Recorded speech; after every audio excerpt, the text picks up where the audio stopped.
This is a tomahawk steak turned into a schnitzel, but it doesn't stop there. A big thanks to Napoleon Grills for sponsoring this episode. This is my tomahawk steak, and it's a beauty. Look at it. The redness of the color alone means that it's packed full with flavor. It has a little bit of intermuscular fat, nothing crazy. It's not like a prime version of a tomahawk steak, but it's pretty decent. We also have a beautiful rib cap. The eye looks good, a nice bone on the outside, and that sums up to a good steak. Now, if you're a purist and you like to put a little bit of salt on your steak and that's all you want to do, yeah, then this video is not for you. Now, I'm going to be cooking my steak on the Napoleon grill. And if you love this tomahawk steak and you like schnitzels, then I've got good news for you, because I'm going to be turning this beautiful tomahawk into a schnitzel. I know, it's a little bit crazy. I understand if you just like to have your steak, and that's fine. But sometimes you gotta go a little extra, a little over the top, do a little crazy things. With this tomahawk steak. I'll be cooking on the Napoleon Prestige 500 Phantom Black. And this thing is a beauty, but it also cooks a mean steak. First thing that I'm going to do is cook my steak over indirect heat. I'm gonna place this beauty on the top of the rack, and this is called the warming section. So I'm gonna turn on 2 burners on the opposite side, set them to the lowest setting, because I want to warm up my steak and at the same time give it a little bit of flavor from the barbecue.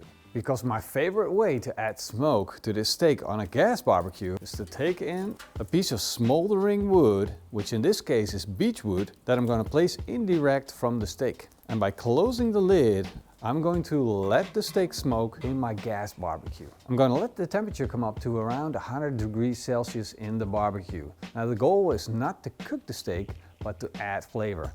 Because we have the opportunity, why not take use of it? Now that is a perfectly smoked tomahawk steak. And that's exactly what I want, because the final step is going to be cooking this. Now we're going to bash it until it's flat like a schnitzel.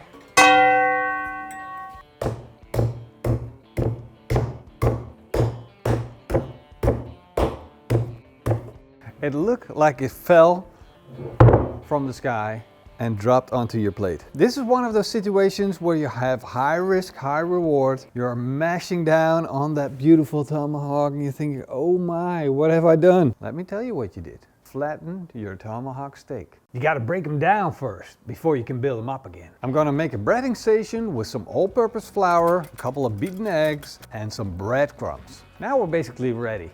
The steak is flat. We got our breading station, and I'll be frying on the side burner of my Napoleon grill. This is called the sizzle zone, and to get a nice and even temperature, because this thing can get really hot, I'm gonna lift up the grill grate, set it to the pan position. I'm gonna take my Scotsburg pan, put it on the sizzle zone, and light it up. 1, 2, 3, 4, 5.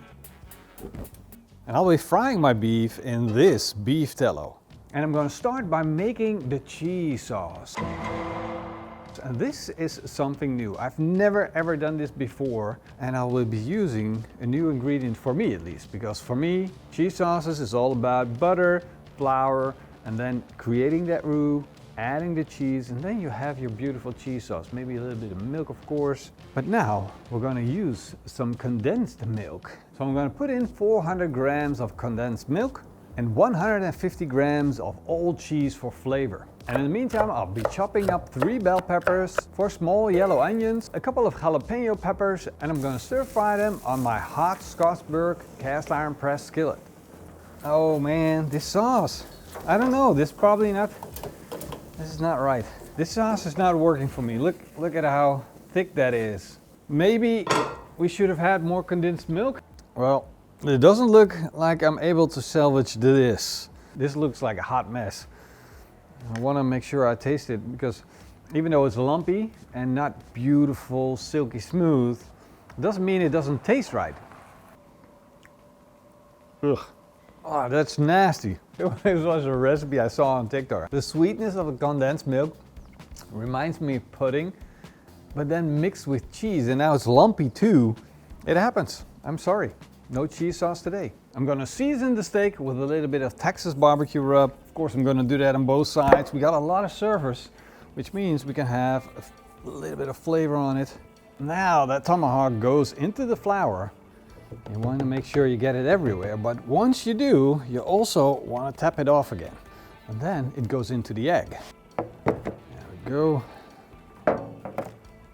Flip it around, get it on both sides. And because the steak is so large, you might need to brush on a little bit of that egg wash. Perfect. Now, the breadcrumbs. This is going to provide us with that real crunchy crunch. This steak is now ready for the beef tallow. Let's get it in and fry it up. Now, quick side note, whenever you're frying over direct fire, be very, very careful. So take it slow, make sure you have plenty of safety measures at hand, and then just have fun. Exciting. Now we had a couple of like moments, like smashing the tomahawk flat. And now we have a happy moment again, frying our steak. And it looks like it's going to be a hit.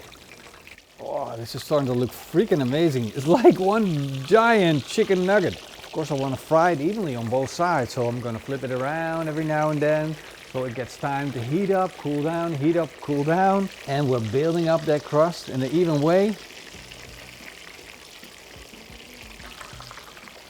After about 5 minutes of resting on the cooling rack, the steak is now done. Of course, I still have my stir-fried onions, bell pepper, and jalapenos. I'm just gonna put a little bit of that on top of it. You can't just have a schnitzel. And for you Americans out there, chicken fried steak, I'm sorry. Now let's cut this open and take a look inside. And now imagine a delicious cheese sauce that you drizzle on top of it. Well, you don't really have to worry about that cheese sauce because it wasn't the star of the show anyway. Of course, I also have this ranch dressing. It's made out of half a cup of mayonnaise, half a cup of sour cream, and a quarter cup of buttermilk, 5 grams fine chopped parsley, 5 grams fine chopped dill, 5 grams of fine chopped chives, a clove of pressed garlic, and a pinch of salt. Drizzle it on, and then you have all the stars and all the topping that you will ever need. Chicken fried tomahawk. Oh, that's ridiculous. That's so good. The recipe is on PitmasterX.com. I'm just going to eat this whole thing. Hope you guys enjoyed the video. I had fun making it, so all is good.